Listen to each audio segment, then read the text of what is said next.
Saatnya Anda dengar dan bicara di Pro 1 RRI Merauke, kanal informasi dan inspirasi.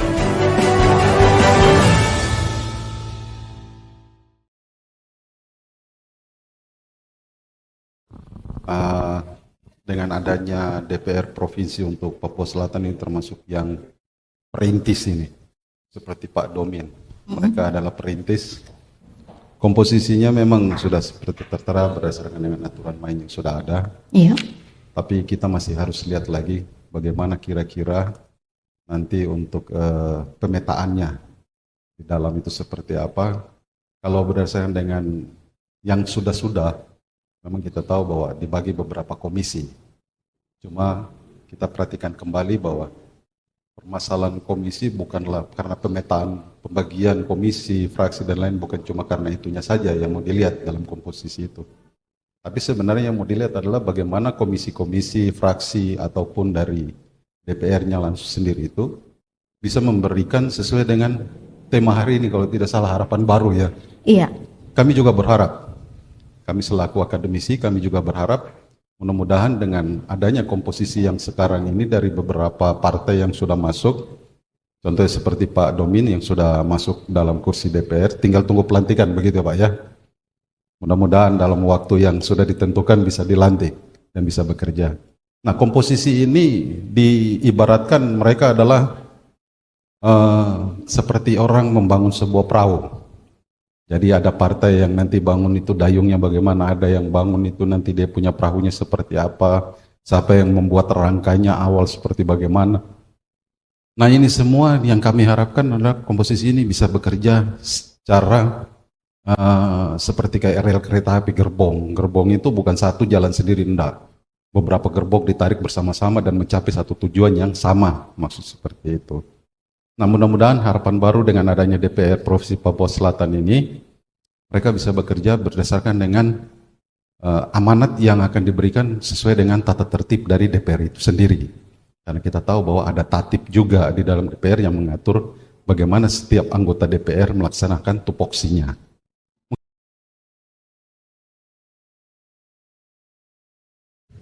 Ya, memang mereka belum bekerja karena menunggu pelantikan, tapi setidaknya knowledge ini sudah diterapkan sehingga pada saat bekerja nanti, waktu dibagi dalam komisi-komisi mereka sudah paham bahwa apa yang harus dikerjakan bagi anggota legislatif yang telah terpilih. Nah, pembagian tugas tadi itu berdasarkan dengan fungsi. Nah, itu adalah pembagian fungsi daripada DPR Provinsi itu sendiri. Jadi fungsinya itu bisa membuat perda yang tadi bersama dengan gubernur, terus mereka juga bisa membuat pengawasan terhadap peraturan itu sendiri dan juga anggaran.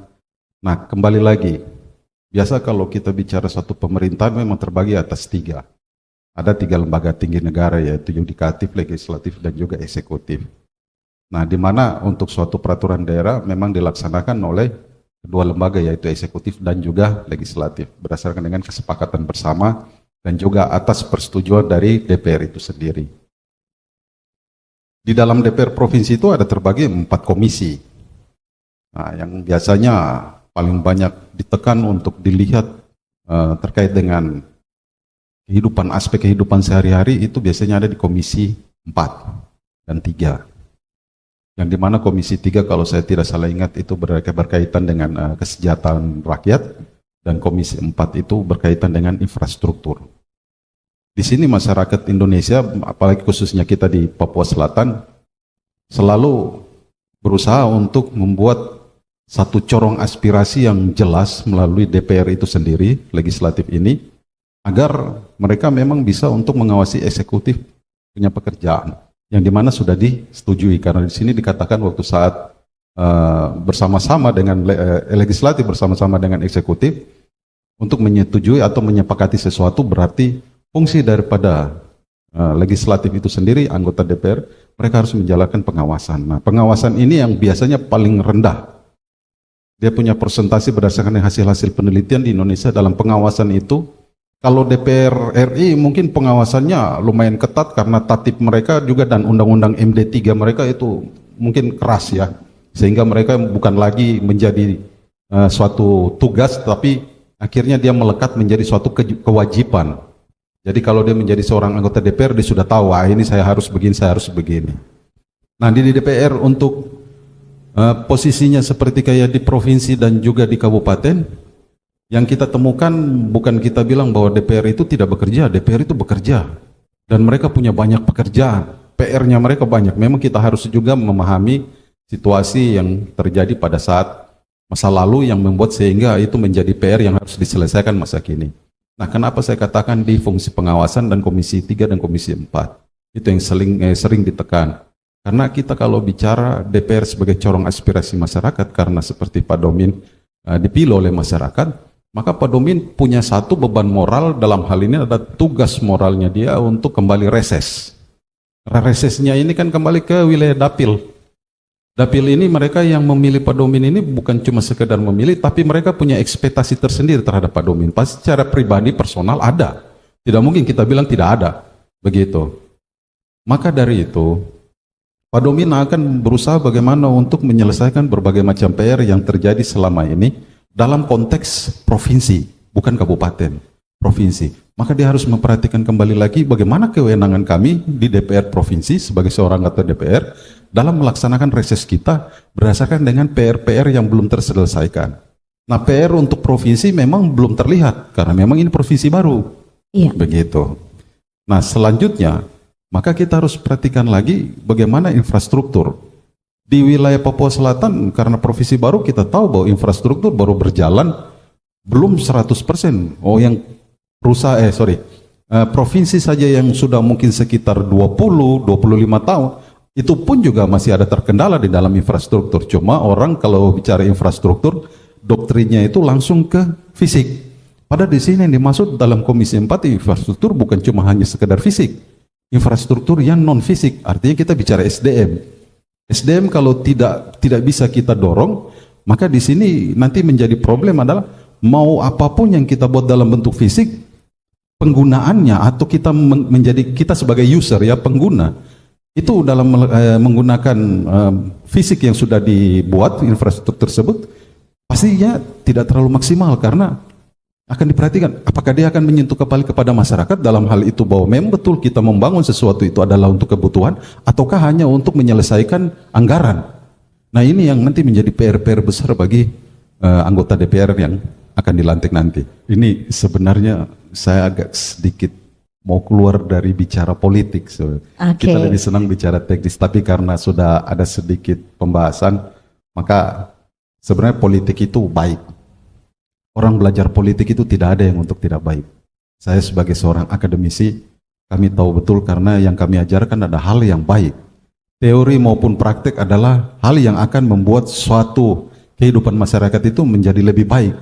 Yang selalu kami ajarkan begitu. Implementasi di lapangan atau di masyarakat, memang yang tadi sudah dikatakan 35 orang berarti ini 35 pemikiran. Ya, inilah yang tadi saya bilang menjadi PR bagi semua anggota DPR karena apa? Mereka harus punya gerbong yang tadi saya andaikan bahwa ini adalah kereta. Gerbong satu dengan yang lain tidak terpisahkan karena mereka saling tarik-menarik dan mencapai satu tujuan yang sama. Terkait dengan hal seperti yang tadi dikatakan, kita tidak bisa memungkiri bahwa itu adalah sesuatu hal yang menurut kita, ya itu sudah menjadi rahasia umum. Sebenarnya yang dimunculkan ke umum itu adalah aspek-aspek kehidupan yang sebenarnya harusnya lebih baik, begitu. Tetapi masyarakat Indonesia itu, saya tidak bilang Papua Selatan ya, saya bilang Indonesia karena ini memang pada umumnya di seluruh Indonesia. Mereka punya cara berpikir bahwa apabila saya like kepada seseorang, apapun dia punya borok, apapun dia punya luka, apapun dia punya kesakitan, apapun itu namanya, pasti dia menjadikan itu sebagai sesuatu yang baik. Nah di sini kita bicara bukan masalah like, bukan masalah dislike. Bukan saya suka atau saya tidak suka, bukan. Tapi yang kita bicara adalah bagaimana supaya motor politik ini dia bisa mengakomodir setiap masyarakat punya aspirasi bisa tercapai ke dua lembaga tersebut, yaitu legislatif dan juga eksekutif. Nah, kenapa orang-orang ini ada bekerja dalam dua lembaga? Nah, orang-orang ini adalah perwakilan daripada rakyat. Kadang kita sudah lupa, ini banyak sekali momentum yang sudah terlaksana, sudah terjalan, sudah berlalu. Dari zaman dahulu mulai kita tahun 45 disebut merdeka, Tapi kita merasakan kemerdekaan itu adalah kemerdekaan bukan yang sesungguhnya menurut kita. Tergerus dengan berbagai macam kehidupan dan berbagai macam budaya culture daripada luar masuk ke Indonesia, menjadikan orang Indonesia seolah-olah bahwa kita ini bukan orang Indonesia. Makanya kita didorong dengan 4 pilar. Nah, 4 pilar ini sebenarnya bukan untuk masyarakat umum saja.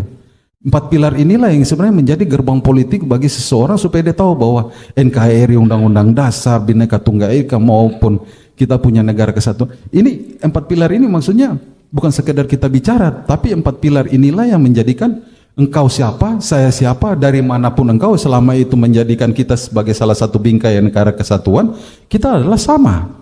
Begitu, walaupun suku, bangsa, ras dan lain-lain kita bicara seperti itu, banyak perbedaan karena memang ada 3.200-an sekitar itu ya. Suku di Indonesia banyak dari Sabang sampai Merauke. Tetapi konteks di dalam Papua Selatan, kita memperhatikan bahwa bukan cuma permasalahan kita bicara suku, agama, ras dan lain, bukan itu yang kita bicarakan. Yang kita bicarakan adalah bagaimana seseorang itu menampilkan sesuatu untuk masyarakat berdasarkan memang itu sesuai kebutuhan masyarakat. Bukan kita menampilkan itu berdasarkan karena saya maunya buat itu. Tidak, kita kembali tanya ke masyarakat. Masyarakat sebenarnya butuhnya apa? Nah, kajian-kajian ini beberapa dari kami dosen, kita selalu melakukan penelitian-penelitian, riset-riset di lapangan yang memang bisa dikatakan ilmiah, tapi juga ada yang non ilmiah. Kadang kita riset, kita dapat dia punya intisarinya, tapi ada kadang kita agak melenceng sedikit karena ada beberapa prospek dari intisari tersebut yang sebenarnya belum menyentuh ke masyarakat. Yang mau kita lihat sebenarnya menyentuh ini apa. Nah, sekarang juga kita tidak bisa bilang bahwa orang yang bekerja di dalam lembaga eksekutif maupun legislatif, mereka tidak bisa kerja atau mereka salah sasaran. Tidak juga seperti itu. Karena kita juga harus perhatikan kembali, masyarakat itu kalau 1.000 orang, berarti 1.000 pemikiran. Sama kayak anggota DPR, kalau bilang 35 orang, berarti 35 pikiran. Kan tidak begitu. Yang kita mau, 35 orang, ada satu tujuan, ada satu hal, ada satu perihal yang bisa sama. Begitu. Nah, ini di masyarakat dari 1.000 orang, pasti ada satu juga yang sama mereka inginkan. Nah, ini yang biasanya kita cari, dia punya paling mendasar itu apa sih? Ternyata kebutuhan masyarakat itu simple. Selama saya bisa makan hari ini, aman. Tetapi kalau saya tidak bisa makan hari ini, pasti ramai. Nah, negara hadir lewat DPR untuk bisa mengamankan itu. Caranya bagaimana? Tadi itu reses. Kembali lagi, kita memberikan masyarakat itu bukan kita bagi kue, kita bagi itu makanan kotak, tidak. Yang kita bagi adalah pendidikan, kita bagi mereka adalah suatu knowledge supaya mereka itu bisa survive.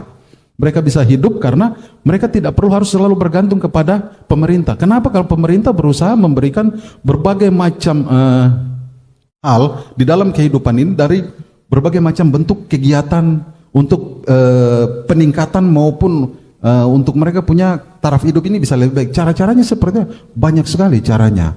Itu kembali ke Pak Domin dan teman-teman 35 orang untuk mereka punya PR ke depan. Tapi saya yakin kalau Pak Domin dengan teman-teman pasti mereka bisa. Karena ini DPR provinsi beban moralnya bagi mereka adalah perintis. Saya yakin yang namanya perintis itu meletakkan dasar utama. Pada saat perintis dia dasar itu utama yang dia letakkan salah, maka itu akan menjadi suatu cerita yang saya rasa bisa puluhan tahun baru cerita. Mungkin tidak hilang-hilang juga itu cerita. Kemungkinan besar cerita itu akan tetap berada. Kenapa? Disitulah mereka akan diuji bahwa memang kami ini dipilih bukan cuma sekedar dipilih loh, tapi memang kami punya kualitas, kuantitas, kami punya attitude dan lain-lain. Tinggal nanti masyarakat yang menilai apa jadinya ke depan. Baik. Kalau dari kita akademisi untuk mau mendorong agar DPR bisa lebih cepat dalam pembangunan, pastinya kita harus satu, yang pertama pastinya kita harus membuat kerjasama. Itu dulu, kerjasama antara DPR provinsi dengan pihak kampus Musamus. Kenapa? Karena di Musamus itu ada banyak jurusan dan ada beberapa fakultas. Tergantung dengan literatur di lapangan apa yang diinginkan, maka kita bisa sama-sama sepakati untuk membuat kajian sehingga itu menjadi suatu bentuk model teknis. Kalau mau bicara untuk dorong percepatan pembangunan, saya rasa pemerintah pusat saat ini melirik Papua Selatan itu bukan dengan sebelah mata. Pemerintah pusat banyak sekali menaruh harapan di Papua Selatan karena dianggap bahwa Papua Selatan ini banyak sekali potensinya. Mau SDM-nya pasti ada, maupun SDA-nya juga ada. Tinggal bagaimana sekarang kita mengolah sehingga kita bisa memanfaatkan itu menjadi lebih baik untuk kita semua. Kalau di dalam pembangunan ini masih global ya. Arti kata pembangunan kan banyak, kita bisa bicara pembangunan apa, apakah pembangunan dalam bentuk wacana dari pusat atau pembangunan itu memang keluarnya dari Provinsi Papua Selatan sendiri. Cuma sayangnya kan sekarang kita belum punya gubernur definitif. Walaupun masih punya PJ, tetapi sudah ada beberapa indikator kerja yang dicapai sehingga ini bisa menjadi salah satu tolak ukur awal bagi kita di Provinsi Papua Selatan untuk bersama-sama kita menyuarakan bahwa DPR Provinsi Papua Selatan nanti saat kalian duduk dan bekerja sebenarnya kalian sudah mengerti dan sudah tahu, bukan lagi hanya meraba-raba, tapi oh ya, bahwa ini pekerjaan untuk percepatan pembangunan itu ada di aspek apa. Tadi saya katakan di awal, jangan kita terlalu tergesa-gesa dengan pembangunan infrastruktur. Dalam hal ini adalah fisik. Orang kalau bicara infrastruktur terdoktrin dengan fisik, berarti bangunan, jalan, pelayanan publik dan lain-lain. Tidak, yang mau dilihat sekarang ini non fisik. Indonesia ini kalau bicara pembangunan fisik seperti yang tadi itu bisa kapan saja buat, pasti jadi. Karena tadi saya bilang pemerintah pusat bukan lagi melirik tapi melihat, karena banyak potensi di sini. Nah sekarang bagaimana kita mengelola potensi itu kalau kita punya sumber daya manusia ini masih kurang. Coba kita dorong dengan adanya pihak kampus dengan berbagai macam kerjasama dengan pemerintahan daerah maupun dengan legislatif juga, supaya pihak kampus dengan banyaknya akademisi yang ada itu bisa membuat kajian-kajian yang lebih mungkin inovatif. Dalam hari ini bukan berarti kampus ada jadi wah semuanya berarti di kampus yang paling hebat, tidak, bukan seperti itu ya. Tapi bagaimana supaya hasil-hasil penelitian yang sudah dilakukan, entah itu secara mandiri, kelembagaan, atau mau bantuan hibah yang dijalankan oleh kami akademisi di Musamus, coba kalau memang mau kita duduk sama-sama, terus apa yang tadi saya katakan, literatur lapangan itu apa yang dibutuhkan, mari tanya pihak kampus, apa yang harus kita butuhkan dari pemerintah, kami butuh A, B, C. Kampus bisa enggak? Karena ada penelitian A, B, C yang berkaitan dengan yang kami butuhkan. Kita duduk sama-sama, kita presentasi, kita buka. Begini, kampus Musamus ada ini bukan berarti dia sendiri begitu, tidak. Pasti sinergis terus dengan pihak legislatif maupun eksekutif, itu sudah pasti. Nah yang kita dorong adalah percepatan pembangunan itu lebih kepada bagaimana manusianya sekarang. Karena kalau manusianya itu SDM-nya kualitasnya masih dia setengah atau rata-rata terus ke bawah, terus kira-kira walaupun ada gedung pencakar langit, contoh aja ya, ini kayak orang bilang mimpi-mimpi gitu. Ada gedung pencakar langit mungkin kayak 25 lantai. Terus 25 lantai ini mau dibuat apa? Nah, itu menjadi pertanyaan. Kenapa? Karena mau diisi dengan SDM yang untuk bekerja apa? Gitu. Ini pemanfaatannya apa? Bagaimana kalau 25 lantai kita bikin dia turun jadi satu lantai, tapi bentuknya itu seperti proporsional berdasarkan dengan adat istiadat. Kita kembangkan, kita perkuat itu sehingga berbagai macam dengan adanya masyarakat yang ada di Indonesia ini dengan kulturnya berbeda-beda itu bisa menimbulkan berbagai aspek pemahaman bahwa kita mampu, kita bisa itu bukan karena harus kita dikasih belajar, tetapi bagaimana caranya kita sudah belajar itu kita semakin bisa. Jadi jangan belajar terus. Terima kasih atas partisipasi Anda bersama Pro 1 RRI Merauke.